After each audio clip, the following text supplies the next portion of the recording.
right, I know you guys have seen the big LeBron James news by now. I guess nothing's technically official yet, or at least as of the time of this recording. So I think I'm doing this segment Tuesday night. But earlier this week, Darren Ravel posted a mock-up of a Bowman Chrome U Superfractor Auto of LeBron and Bronny James with very careful or even suggestive wording. He didn't explicitly say that LeBron had signed with Topps, but it's definitely implied in the post. And I've seen a couple other people confirm that they had the news too. It seems like a leaked image was floating around behind the scenes, but no one really had definitive proof. Regardless, it appears to be where we're headed, and really it's where we've been headed for a while now. The breadcrumbs have all been there. We had Upper Deck taking him off their list of exclusives. Bronny signed stuff for Topps products not long ago, and the list goes on. If he has in fact signed, I still don't think we'll be seeing that many LeBron autos to begin with. You might remember the Space Jam product I previewed at one point where the odds of pulling a LeBron auto were something astronomical, like, honestly, it was like 1 in a million packs, maybe even more than that. And the truth of the matter is, there just isn't much incentive for him to sign. How much money do you have to pay a guy that's already worth so much? And I was messaging about this with one of my friends, and he said something to the effect of, it'll probably be like Tom Brady, where he signs a few just so they can say they got him.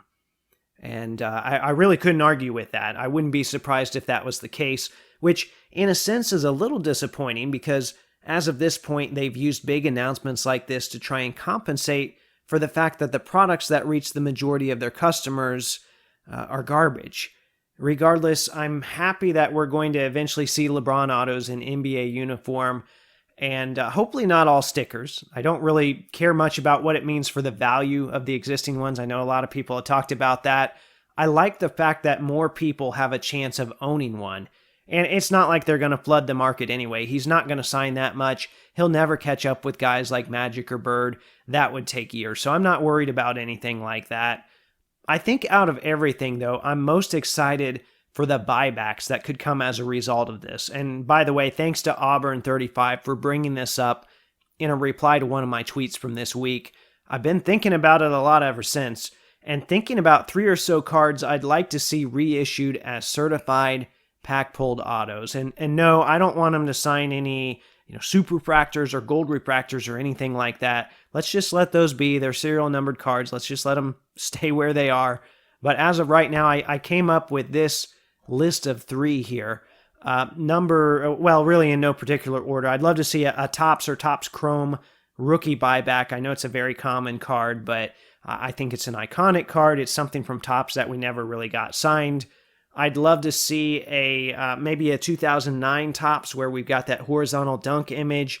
And honestly, that maybe that one doesn't come to your mind immediately, but there are so many good dunking photos of him on Topps cards and Bowman cards that surely we could see some of these as a buyback.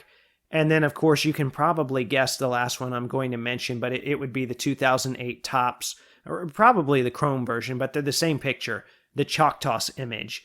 Just imagine an autograph centered in that chalk cloud.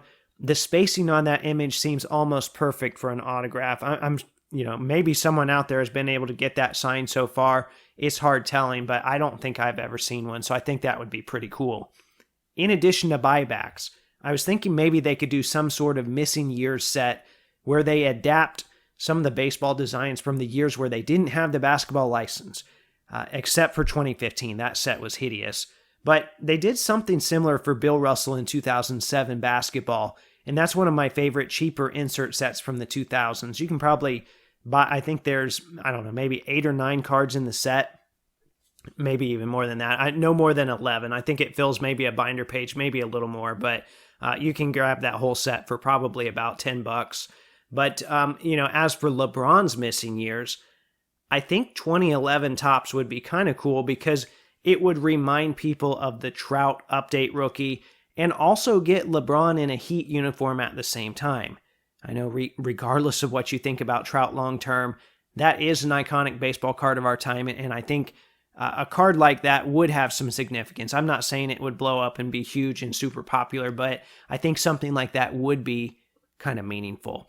Now, all of that is to say, I'm excited about the potential of LeBron autos and new products. I can't say that I have faith in Topps and Fanatics right now to make sure it's done right. I'm not going to go down that route today. You already know how I feel. But this is potentially some pretty big news for the hobby, and I'm just going to leave it at that.